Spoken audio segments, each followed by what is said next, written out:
Good morning, everybody. Welcome to the Sicilian podcast. It's another gorgeous, gorgeous day. This weather has been absolutely incredible. Lou, how's everything on the island? It's beautiful. Yeah, everything's copacetic? Everything's beautiful on the coast. Yeah? Yep. All right. No greenheads. We're good. Hey, I like that.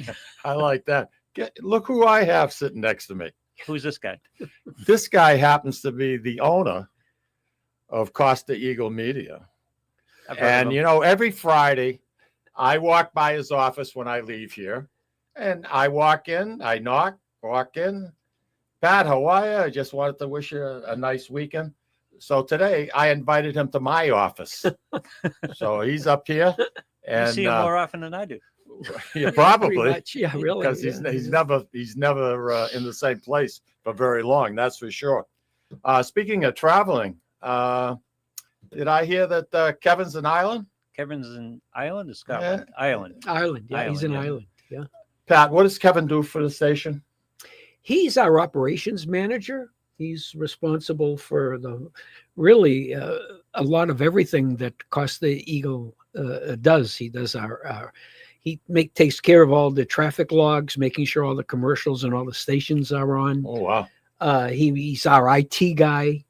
I mean, he's got his hands in everything. Oh, very important part of this organization. He's the guy I'm going to go to when he comes back to talk Pat into buying me a new computer for the studio. Oh, God. Really? Here we go. I like Here it. We go. Everybody, normally you talk to Stephanie. She's the one that normally has my ear all the time. Yeah. She's another important asset to your company. She's huge. Oh, yeah. Stephanie's the best. I mean, she's got the personality. She doesn't get riled. Yeah. She's got the package.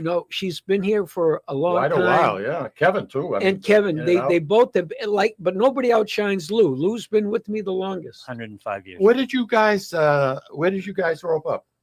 What was the first time you started to work for Pat? Back in the old studio, before this building was built. Back in my house. Yeah. Back in my house. He was an audio engineer at my home. An audio engineer. Yeah. Wow, that's impressive. I like that. I did videos in this studio when it was nothing but four walls and a cement slab. Yeah. Yep. Yeah. Pat, why don't you tell our listeners a little bit about yourself? Your name shows up a lot in the paper, talking about the studio and everything else. But where were you born? I was born in Lawrence.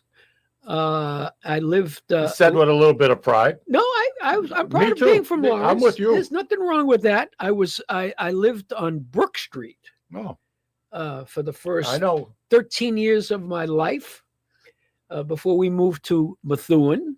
Oh, you upgraded. We upgraded to Methuen, and I lived in Methuen with my parents until 1970. Got married to my wonderful wife, Sally. You guys make a nice pair. Aren't you nice? You really do. I don't see much of Sally, but, at the feast every year, you guys are guaranteed to be there. Yeah. And, you look like you belong together. Aren't you nice? Well, thank you for those words. And I'm serious. I appreciate it. She's very faithful to the saints. She always has to be there. We sometimes I say, well, do we have to go? Really, it's the same old. I'm at the beach. I know. Really. It's Labor Day weekend. Do I really? And it's 90, or 80 or whatever. But no, we got to go, especially. Sunday to see when they come out. Yeah, that works because Pat's here 70 hours a week. That's it. Well, that's the other thing too. You put in a lot of hours. Yeah. I'm trying to wind down. Did I hear a rumor that your first recording studio was in your mother's basement? No, it was. Really? How old are you? Oh, that has to be 1967. I was maybe 19 or 20, I think. You started your own little recording studio when you were 19? Well, you want to hear that story? Yeah. No.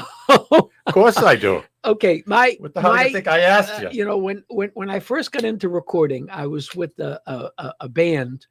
The Vagabonds. The leader you know very well, Rico Barr. Rico to me. Rico Barr and the Barristers. And we went to Boston to record a record. We went to Ace Recording Studios in Boston. And that day sort of changed my life. I mean, I saw what was going on in the studio and whenever, and I said, "Well, this is something I'd like to be involved with." So immediately after that, I talked my way into getting an apprenticeship with Triple A Recording in Dorchester. I worked there for I don't know, maybe a year or something like that as an apprentice, sort of, for free. And then I went to Fleetwood in Revere for about 6 months. And then I sort of got the thing. I said, you know what? I think I could do this on my own. And so I talked my parents into, hey, what if we turned the basement into a recording studio? So Was the washer and dryer down there too? The way it was, I had half the basement and they had half the basement. And it used to be funny because I could be recording, and you know how the Italians were. We lived in a basement. I don't know if your parents. You ate in the basement.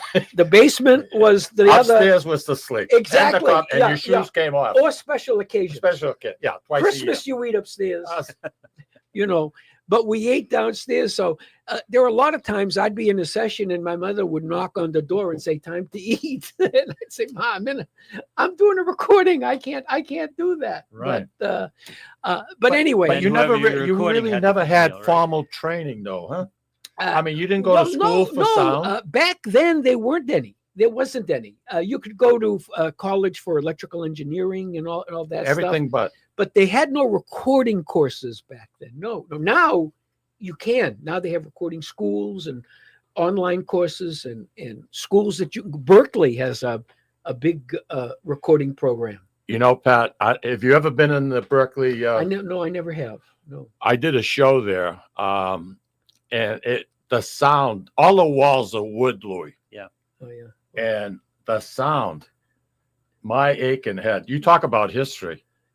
That place is really, really good. Really. Yeah. But, when you're doing a show in Lawrence and you're dealing with the Lawrence Police Department and whoever else you need for permits, all of a sudden you go into a city that you know nobody, and you have to get everything in order that you need, your permits and fire department permits. Whoa, what a pain in the culo that was. Red tape, right? Jeez. Oh. Red tape. What, Boston is a hard time? Is that what you're telling me? Yeah. There was a lot of wasted trips, let me tell you. Supposed to meet somebody. Oh, I'm sorry, he couldn't make it.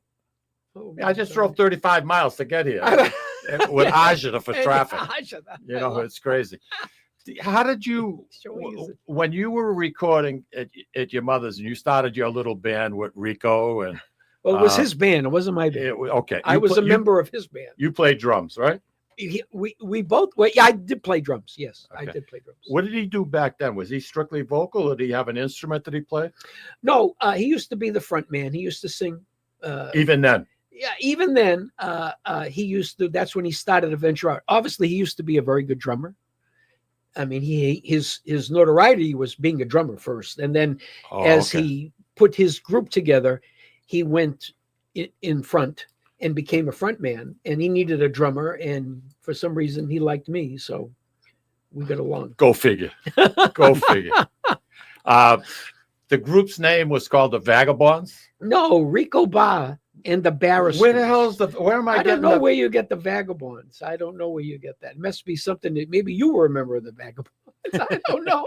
It's an Italian gang in the south end of Lawrence. Yeah. It could have been. So there wasn't a group called the Vagabonds. I thought that you belonged to that. See, somebody gave me false information. Yeah. I don't want to mention his name, but he is my cousin. Oh, God.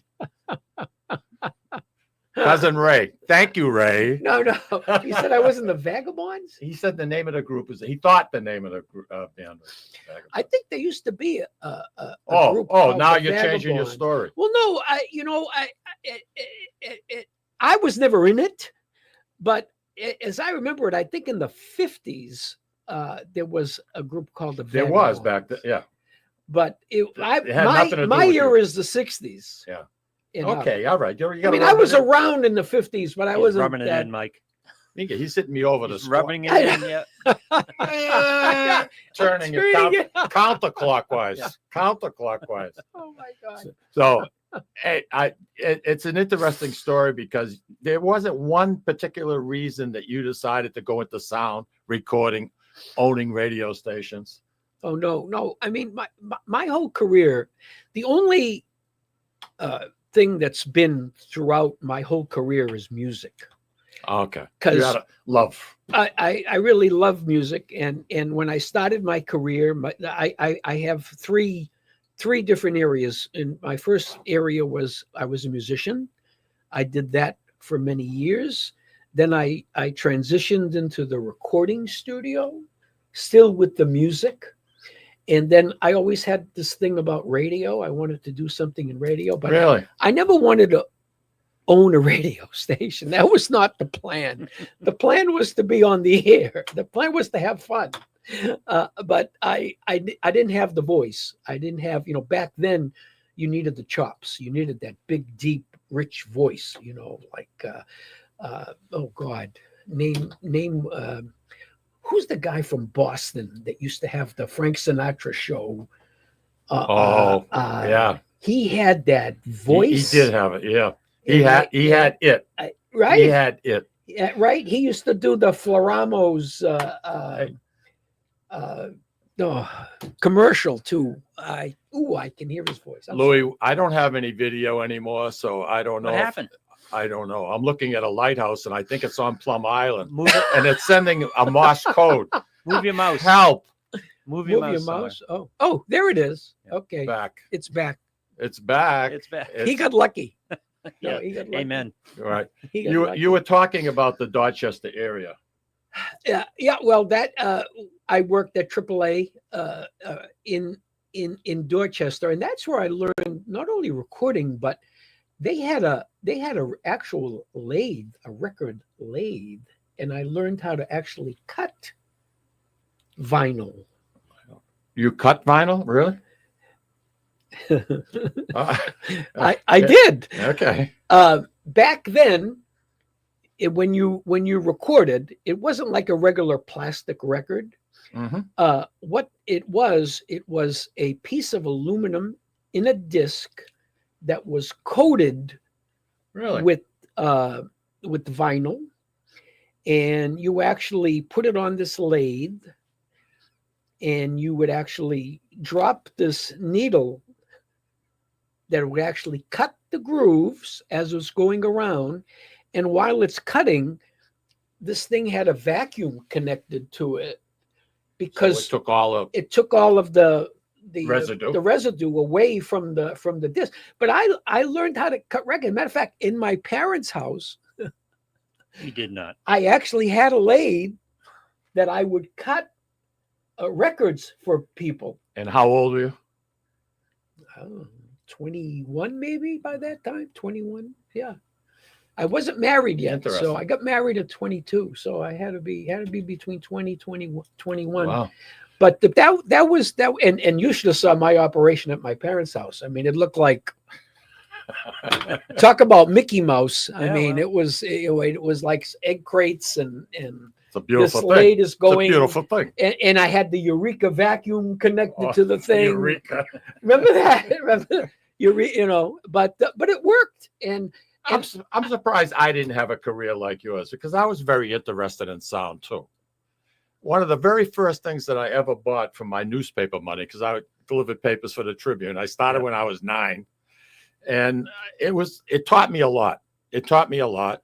As a matter of fact, a very dear friend of mine who was quarterback of our football team, Joe C., God bless his soul, when he was giving up his route, I took that route too. So I had 2 paper routes. An empire. And it was too much for me because we used to have dollar days back then and everything else. Oh, There'd be remember- 130 pages. remember when the Tribune Hey. was, yeah. So I hired this kid, Bobby Malone, and he was You my had helper. employees. And he worked. We took care of that until I turned 13, and then I went to work at the Butcher Boy. But getting back to, I should be involved with the music because my first thing that I ever bought with newspaper money was a Wilcox Gay wheel-to-wheel tape recorder. That was probably even before your day. What was the name again? Wilcox Gay. Wilcox Gay. WILXOX or something like that. Gay -gay. Wow. And I thought it was Wallensack. A lot of people know that word. Remember Lou Wallensack? Yep. no. This The is name another of one. it's Wilcox. You know what it was. Yeah. I believe you. And I learned how to splice because the tapes would break. They get brittle, they break. Yeah. So I learned how to put the tape on one side, tape Yeah. on the back side, then trim it. You wouldn't even know when you'd play it. It wouldn't even You know how to splice. You Yeah. know how to splice. splice. So you think I used to rush home from grammar school. I went to the John Breeden. So what did you record though? Records? I was getting there. Wait a minute. I'm sorry. Yeah, what are you rushing me for? You know, I know you own the building, but No. give me a break. Anyway, long story short, I'd get out of the John Breeden Grammar School. We had a field that I used to run, the soccer field. I'd get home. It'd be 3:00. American Bandstand was coming on. Wow.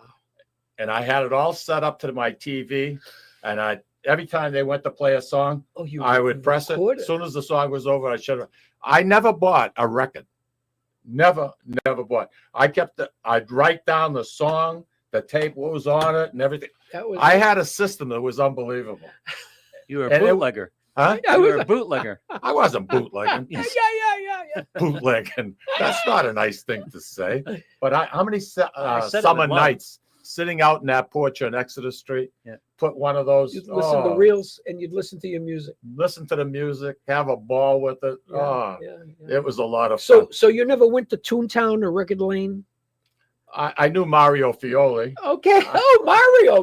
There's a name I knew you'd know. The guy would give you a tutorial. Holy mackerel! I forgot about. I forgot about him. Oh yeah. He was on Jackson Street. Yeah. Remember. Very good. I Very remember. good. No, I did have some records, but 90% of my library was made out of tape. That was smart. Well, it was smart. You saved money. Well, you know something. Speaking about money, if I don't do a couple of ads, you're not going to get paid. Then do the Louis, ads. Why don't you take us out? Let's listen to some of our sponsors. Awesome. Ciao, this is Esther of You, Me, and Sicily. I want to talk to you about Tommy Amin and the great staff at Butcher Boy Market. Families, foodies, and home chefs come together at Butcher Boy to talk good food and create traditions. They offer the best in quality cuts of beef, pork, lamb, poultry, and restaurant-style steaks and chops. Produce? All of their produce is hand-selected to complement any meal or even to make it your main course. Their deli serves fresh roast beef, turkey, and beautiful imported Italian cold cuts, cheeses, and antipasto.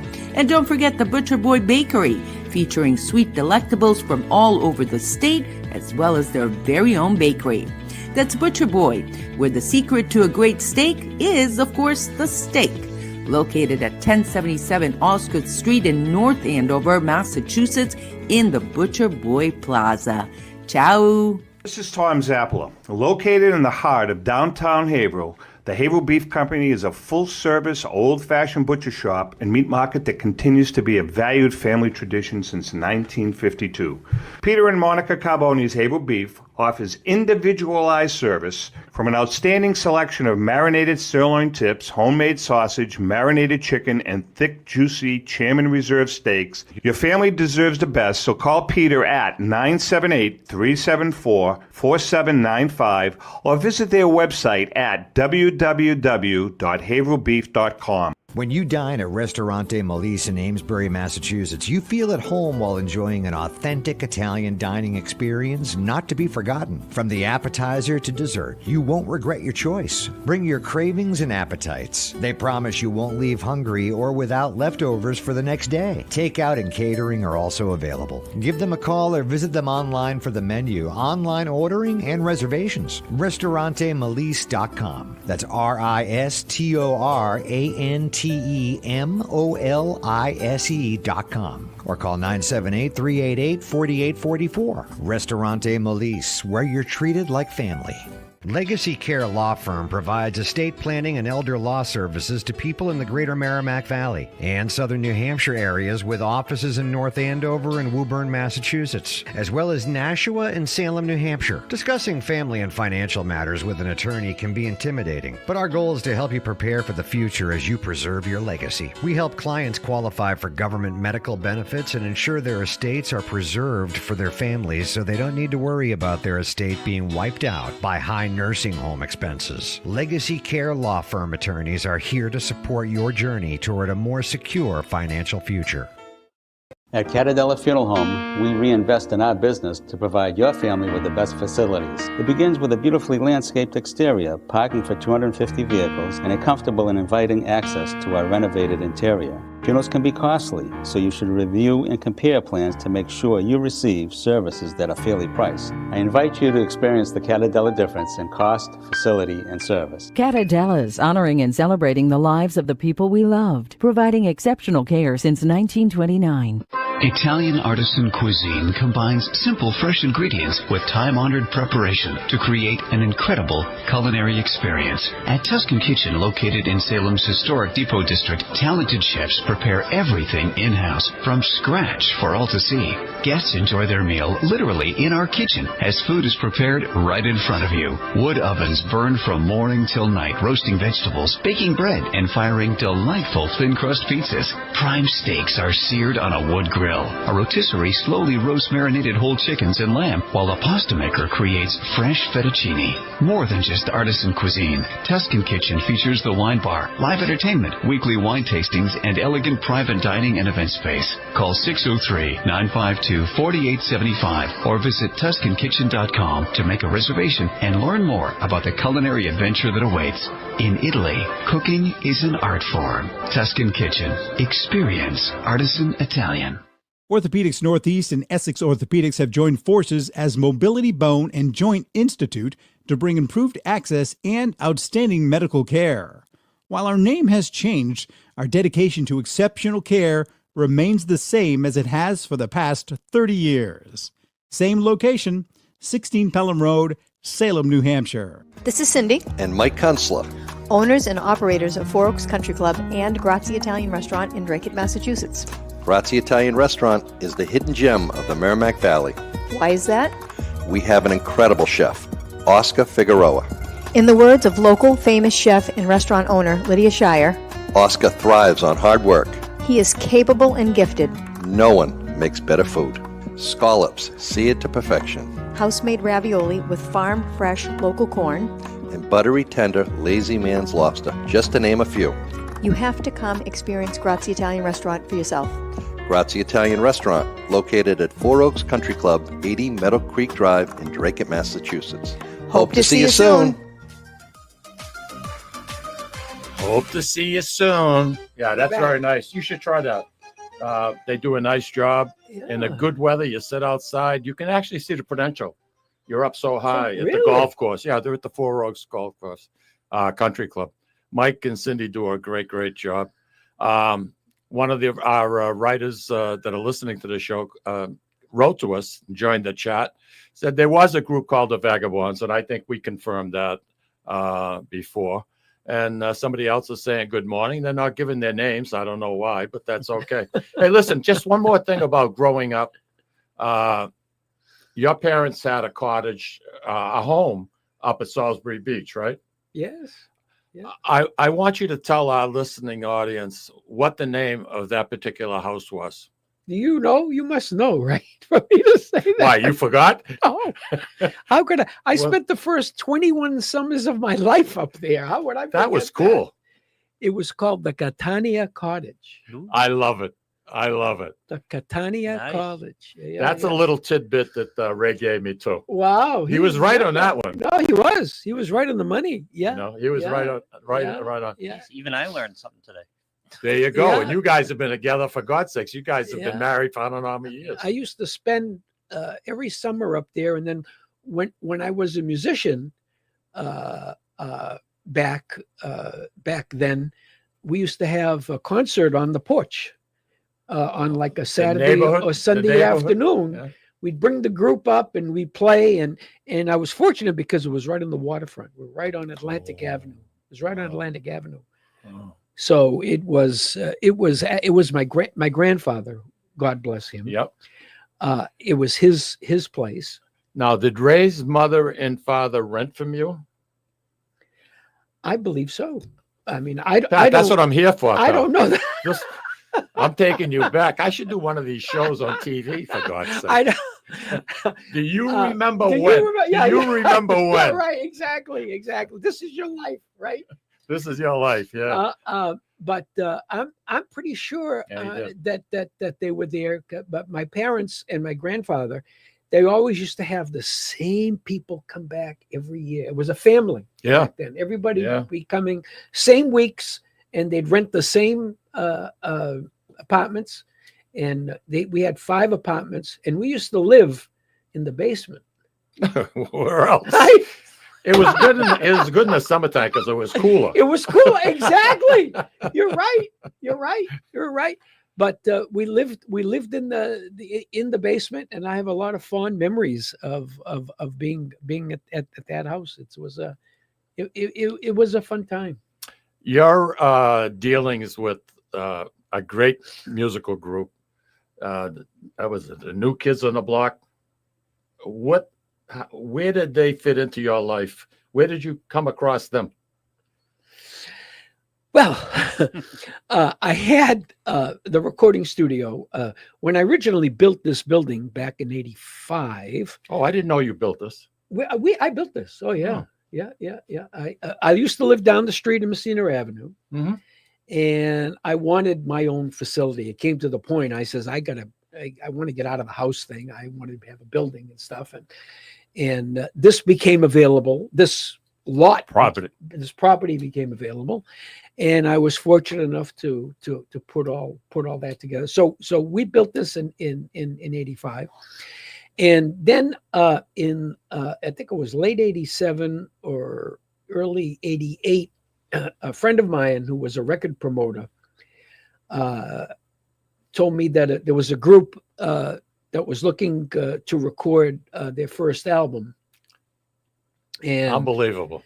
I mean, really. To be honest with you, luck. Right place at the right time. Yeah. Was that our buddy? Exactly. It Is was that our buddy? Carl Strub. Yeah, Carl, yeah. Yeah, it was Says that, Carl Strub, a good friend of mine. And it turns out it was New Kids on the Block. And we recorded their first album here in this building, in the big room. In that big room downstairs. They were here. Were you here? Yeah. Oh, yeah. They were here for about 3 weeks with their producer, Maurice Starr. Maurice Starr, yeah. I remember that. Why do I remember that? All the stuff I got going on. God bless me. Jesus. This morning you opened the refrigerator and you said, "What the hell am I doing here?" Yeah, pretty much. I've been doing that for 20 years. But one thing I remember about that recording said, first of all, Maurice Starr was a genius. He's the one that was really responsible for their success because he played all the music. And he orchestrated all of the voicings and stuff. I'll share something with you that a lot of people don't know. Ooh, a secret. But this is a recording secret. Yep. When we were doing the vocals, because they were very young, they were teenagers, if not pre-teenagers. How old were the brothers? If you look at the photo, I don't know if they were 15. I was maybe, going to say, 16. man, they look awfully young. Yeah. But Maurice Starr would do all the music. He'd get it all prepared. Then when it came down to do the vocals, what he'd have them do is, let's say the lead vocal, we were recording at that time on 24 tracks. Now, when I say 24 tracks, it's like having 24 tape recorders in one machine. Wilcox gay? Yeah. That was stereo, hopefully. Yeah, it was. So picture 12 of those. No. Exactly. It was big. It thing weighed a ton. So we would record all the music on I believe 16 tracks, and that would leave 8 tracks open for the vocals. Okay. So the vocals were downloaded afterwards? Oh, they were always, we call them overdubbed. They were always added after.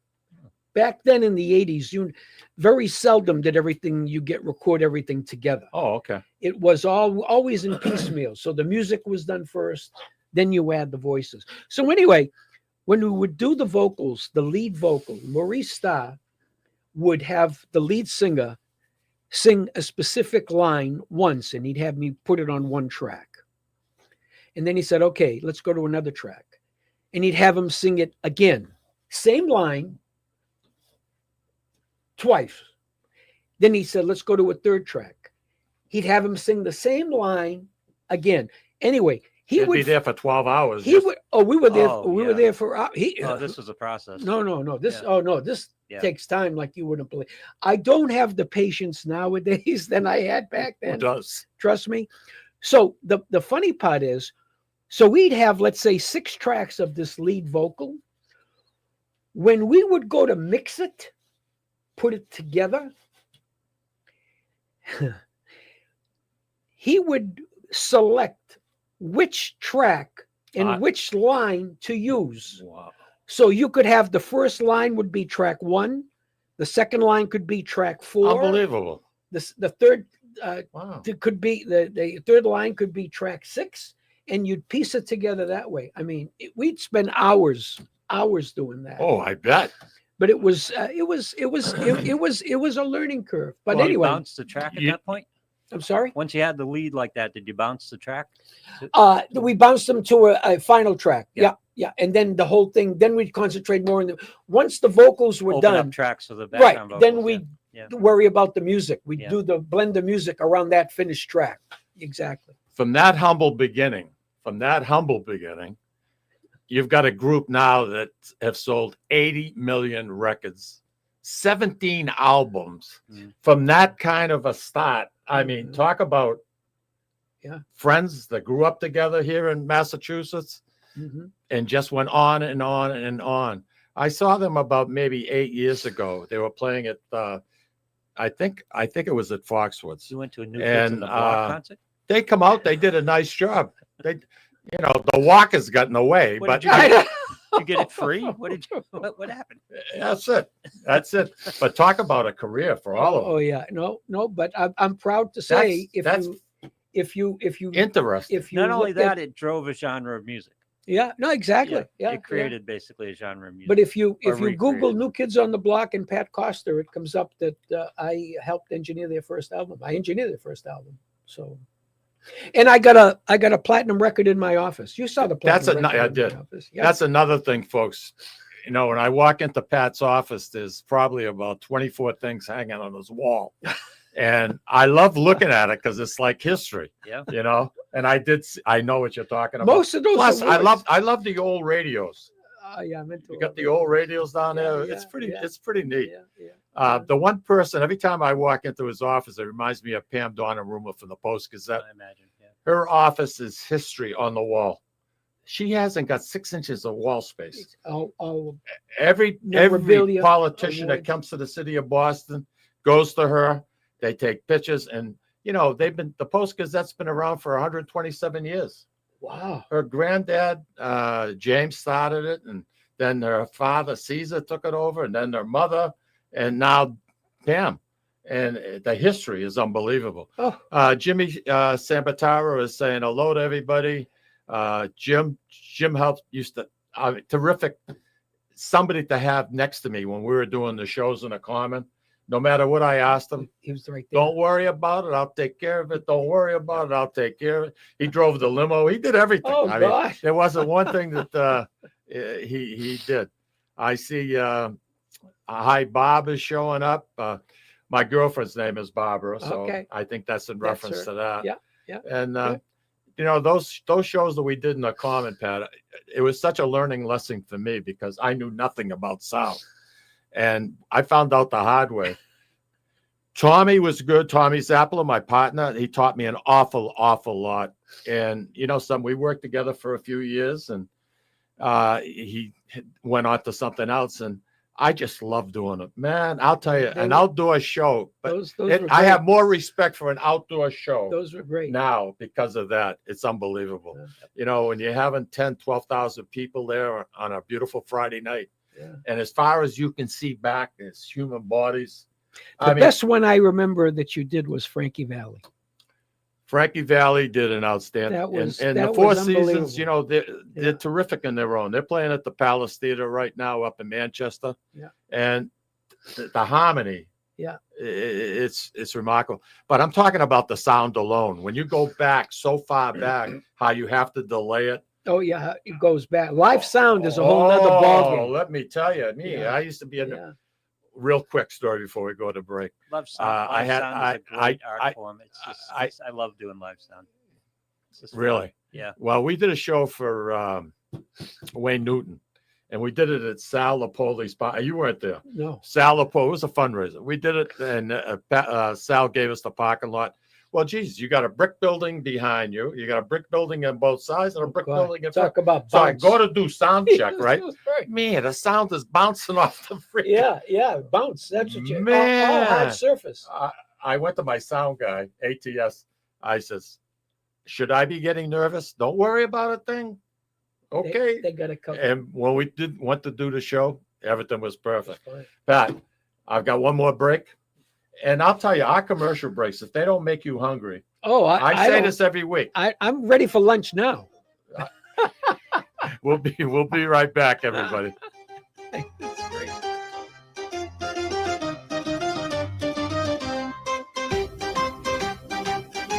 Ciao, this is Esther of You, Me, and Sicily. I want to talk to you about Tommy Amin and the great staff at Butcher Boy Market.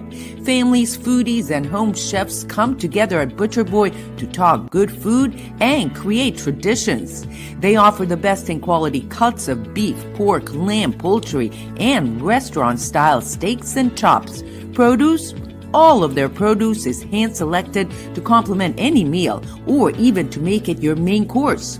Their deli serves fresh roast beef, turkey, and beautiful imported Italian cold cuts, cheeses, and antipasto. And don't forget the Butcher Boy Bakery, featuring sweet delectables from all over the state, as well as their very own bakery. That's Butcher Boy, where the secret to a great steak is, of course, the steak. Located at 1077 Osgood Street in North Andover, Massachusetts, in the Butcher Boy Plaza. Ciao! This is Tom Zappala. Located in the heart of downtown Haverhill, the Haverhill Beef Company is a full-service, old-fashioned butcher shop and meat market that continues to be a valued family tradition since 1952. Peter and Monica Carboni's Haverhill Beef offers individualized service from an outstanding selection of marinated sirloin tips, homemade sausage, marinated chicken, and thick, juicy Chairman Reserve steaks. Your family deserves the best, so call Peter at 978-374-4795 or visit their website at www.haverhillbeef.com. Sisters and co-owners Antoinetta and Elisa brought their family authentic Italian recipes from Molise, Italy, and a warm and welcoming dining experience to its customers at Ristorante Molise. The combination of their meals made from natural, homemade, fresh ingredients, and your time with family and friends together at dinner time is unmatched. Located in Market Square in the heart of Amesbury, they're open for dinner Tuesday through Sunday from 3 to 9 p.m. and are available for private parties during off hours. For reservations, call them at 978-388-4844. That's 978-388-4844. Legacy Care Law Firm provides estate planning and elder law services to people in the greater Merrimack Valley and southern New Hampshire areas with offices in North Andover and Woburn, Massachusetts, as well as Nashua and Salem, New Hampshire. Discussing family and financial matters with an attorney can be intimidating, but our goal is to help you prepare for the future as you preserve your legacy. We help clients qualify for government medical benefits and ensure their estates are preserved for their families so they don't need to worry about their estate being wiped out by high nursing home expenses. Legacy Care Law Firm attorneys are here to support your journey toward a more secure financial future.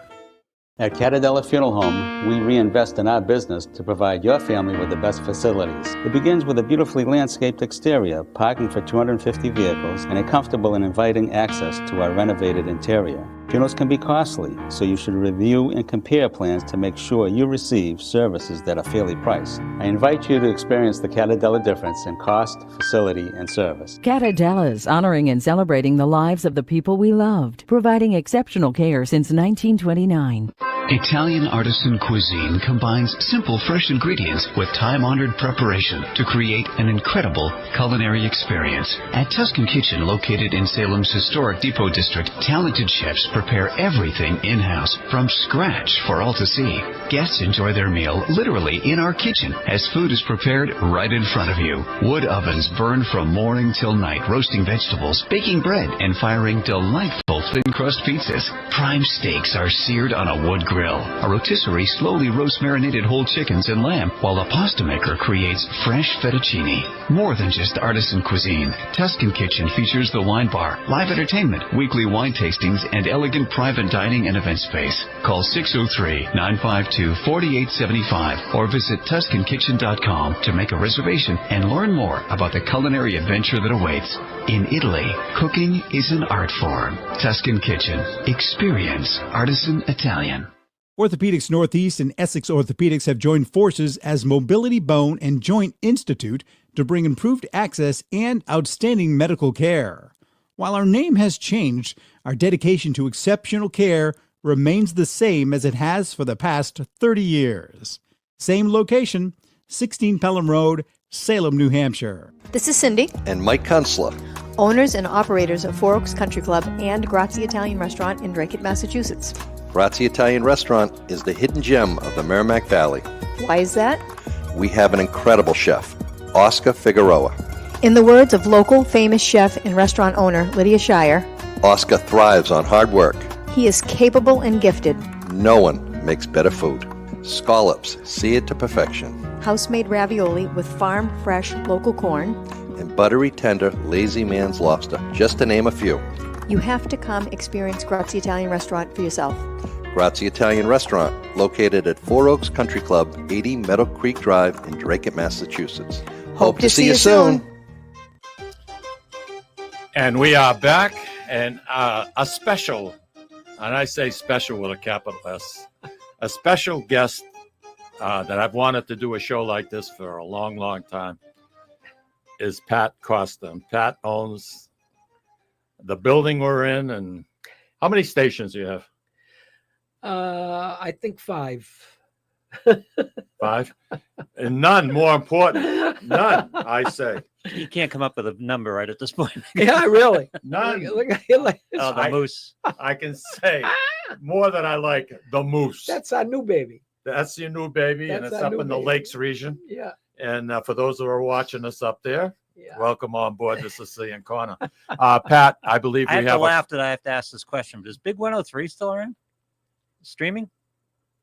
The Boston station? The original, we had Big 103 for a while. Yeah. No. Okay, that was a great format. No. It's online. It's online. That's what I thought. Yeah, I'm sorry. Boston Big is online, but that's going to change. Yeah. That's changing on November 22nd. And you heard it here first. I guess. You heard it here first in the Sicilian Corner. We have a caller for you. Oh. Caller, you're on board with us. What can we do for you? Good morning, Michael. It's Roger. Roger the Dodger. See, Roger, for your name to show up on the join the chat, you have to sign into Facebook first. Really? Well, I had the notification you were on, and I just pushed that on. Oh, that's just on a my shortcut. Facebook It's just thing, a and shortcut. That's a Yeah. shortcut. Well. All right. How you doing, buddy? Good. I just finished another round of therapy. Just had knee surgery. I'm no longer walking with a cane or a walker. It's been 2 weeks And, today, right? and again, I just want to say hi to Pat. I've been in that building a couple times as a guest of Mike, and I love radio. As Mike knows, coming out of high school, I had this fantasy of wanting to be a DJ, and it didn't work out. I got into construction, and nothing for nothing, I probably made the right decision. You're probably making more money, that's for sure. But Mike was gracious enough to have me on the show a couple times. I thoroughly enjoy being with him, and that's really why I listen to all this stuff. and that's what got me hooked on the Sicilian Corner, and everything else that goes along with it. I just enjoy the medium, and I like it, and I'm personally. I'm glad to get some inside information on the radio business. Thank you very much. Yeah, I learned a lot this morning too. Roger, thank you, pal. I'm glad you're doing so well. Raj. Thank you, Raj. Take care of yourself. Yep, thank you. Bye-bye. This guy grows the best vegetables, tomatoes, you name it. And he's good enough to come and he shares with us. So, Oh, God. you know, you don't get any of that? I'm getting hungry. I'm waiting for lunch. I'm saying between your commercials and the way you describe these vegetables, I'm ready. I'm ready for lunch. How much of a problem? Yeah, I'm always ready for lunch. Like I said before in the year, one thing about carrying a couple of extra pounds, I say a couple of extra pounds. It pulls the lines out of your face. It pulls them down. That's right. So you get rid of a lot of the wrinkles. That's right. That's the reason I why agree. I like to eat so much. I agree. It works. It works. Hey, it's good. How much of a problem has the digital age been to you? Trying to keep up with the changes, and you got stations that run remotely, and well, it's sort of a two-edged sword. On one side, it's fantastic. It helps the bottom line. For technology, a great deal. And on the other side, it's another advertising medium that takes money away from radio, and people are putting it on social media. Now you could buy ads on YouTube, and you could buy ads on Facebook and Instagram and whatever. And before the internet, that it wasn't like that. You had either radio, television, print. God forbid I say print. But now I would say our biggest competition is social media. Oh yeah. Getting people, because they can advertise their business. I mean, they can definitely target the business, the area they want, to the demographic they want. I mean, it can be quite surgical. But you've been recognized here in the Merrimack Valley so many different times, because every time there's something bad that happens, a catastrophe of some sort, the gas explosions, for instance. I mean, the radio people were listening. If they had power, there were firsthand descriptions of what streets were closed, where there was fire. I mean, streaming can't give you that. No, that's right. No, we were there for that. Yeah, the Mother's Day floods. That's another example. Yes. I mean, you guys were right there. The city of Lawrence now is probably maybe 84% Hispanic, and they were in an area that really got clobbered. And here, I mean, that's the service part of it, communicating, and nobody was better than Bruce Arnold. Bruce, I mean, his love for radio, John Bassett, another one, their love for radio, like you. I mean, well, don't put me in their class. They are really VIPs and legends in radio. I'm not there. You're both Hall of Famers. They are. Yeah, you are. Yeah. I mean, last year I did. That must have been. That was quite an award for you. Yeah, huh? I was taken back by it, and I got that for my contributions to the Hispanic community. And it was well deserved. Thank you. Thank you very much. I mean, your name comes up a lot in conversation in the circle that I'm in. I've never heard somebody say anything bad about you. And I think, Louis, going through life. Wait a second. Bruce wouldn't hire either of us, by the way. That's right. He turned down both of us. Yeah. Yeah. You know that story, right? No? WCCM. I know a little bit of it. Yeah. Yeah. When I had my recording studio and I wanted to get on the air, I made an air check, and I brought it to Bruce Arnold, who was the program director on Franklin Street. Sure. Back then. Now, was Kirk Gowdy owner there? Yeah. Yes. At the time. Yeah. And I played the tape, and I just wanted it was a part-time gig, just like Saturdays or something for 4 hours. But Bruce Bruce, he was such a gentleman, right? What can He you say? didn't want to hurt anybody's feelings. Exactly. He's like Switzerland. Yeah, exactly. So he came and said, Pat, he says, you just don't quite have it. He says, you really have some talent, but why don't we wait Dance a little you bit? around the maypole. Yeah, why don't we wait a little bit? Why don't you practice some more and then come back and let's do it. So obviously I was disappointed because I figured I had this. And but he said no, and then I don't know, 15 years later he ended up working for me. For you, yeah. Funny, huh? How things work out. Yeah. Jeez. And I didn't fire him. No. But we used to joke about that. I used to say, Bruce, do you remember when you told me I wasn't going? No, he says, no. I mean, dedication. That man put a whole different meaning to the word dedication. What he used to do, he was such a radio guy, and he really cared about the audience. And CCM really was his second wife. No kidding. Aslanora. Yeah, right, exactly. And what he used to do is, when there'd be a snowstorm coming, He would stay over. he would come with a sleeping bag, and he'd sleep downstairs on our conference room table. So he wanted to make sure he was here because he used to start his show at 4 o'clock in the morning. Yep. And he wanted to make sure he didn't miss it because he had to do the no schools and all the information to give the public. So, Something, I admire that. I had to, not that I had to, but I did that a few times working back with the mullahs, especially where a lot of the stores I had were long distances to travel. And I would spend the night over, and some of the other guys that I work with thought it was completely ridiculous. But to me, I knew I was going to be there when the store opened, and hopefully the power stayed on and we were nice and comfortable. But I really have a lot of respect for what Bruce did. And, that's unbelievable. Speaking of dedication, we walked into the studio. We're here for a couple of minutes this morning, and we had a young lady walk in that wanted to take some pictures of us. And who was that, Pat?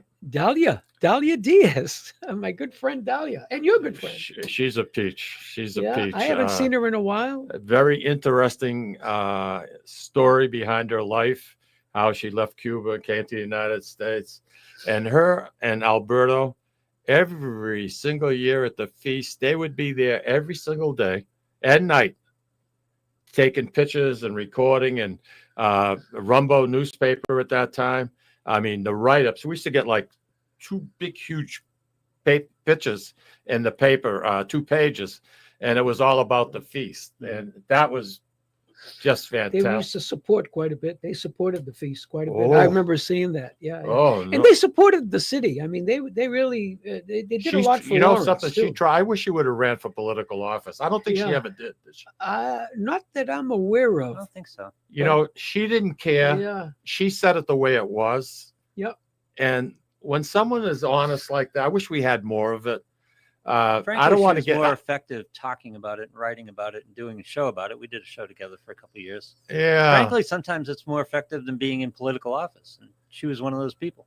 I know they got an awful lot of respect in the city, the city. But Dahlia, I know you're listening.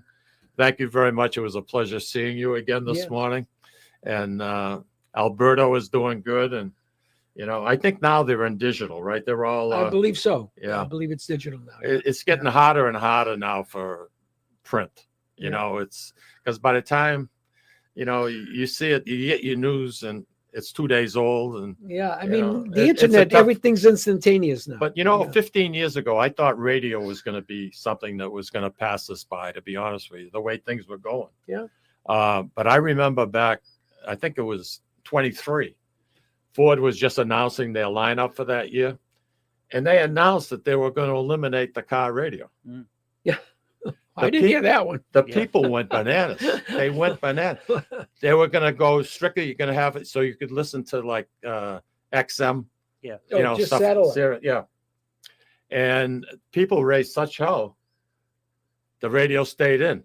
The one thing that really irks me, and I'm sure you're in the same category, CDs. Yeah, I got 2 big, huge boxes of CDs. you buy a brand new car. The car, you spend more for a car than you did for a house. Yeah. When Yeah. we were growing up, Yeah. and they eliminate the CD. You can't tell me it's because of the weight. I can't. Don't hog me like that, because that's BS. You know, I don't buy into that at all. My experience with CD players is it's because they never give you the CD back. The eject thing always goes. Oh, man, now, yeah, they'll give you anything you want, really. No, the CDs, there was a place for them. There still is. Not that I love to drive. You put me on the highway, I'll drive forever and tomorrow. But I like to listen to certain groups, and I put a CD in. You got 12, 13 songs. This goes back to and you do too. Yeah. You're a nostalgia guy. I can tell. No question. But I this have a goes lot back of to the CDs. recording industry, and Pat, I think you'll agree. Nobody listens to albums anymore. They No. listen to cuts. They listen to playlists. They Yeah. want to jump around. No one's got the patience for an album anymore, unfortunately, because the album was another great art form. Yeah. Mhm. Hey, No, true. I want you to hear this. This is top secret too. Just like what you did with that musical group that went on to sell 80 million records. Unbelievable. I can't believe that. But anyway, long story short, next week, you know who's here? You know who's going to be sitting there? Not here, not in the captain's chair, Somebody but famous. there. Who's that? Tommy Zappler. Oh God, that's history again in the making. That's right. Well, I'm looking forward to it in the worst way. God. You know, Tommy. It's an interesting way to phrase it. Yeah. We've had a lot of fun. Yeah. We've had a lot of fun together. We still do. You guys are brothers. We talk. You're brothers. I learned a lot from Tom. I really did. I never got a hoarse throat when I sat and was co-host, but I sat with him because. And then I'd question him at the end of the show. You gonna give me a chance to talk? What are you talking about? Hey, listen. Thank you everybody for joining us, Pat. Thank you. My pleasure. Take care of yourself. My pleasure. And remember, Thank 11/11 is coming up, and that's Veterans Day. Something very, very important day. Take care, everybody. Have a nice weekend.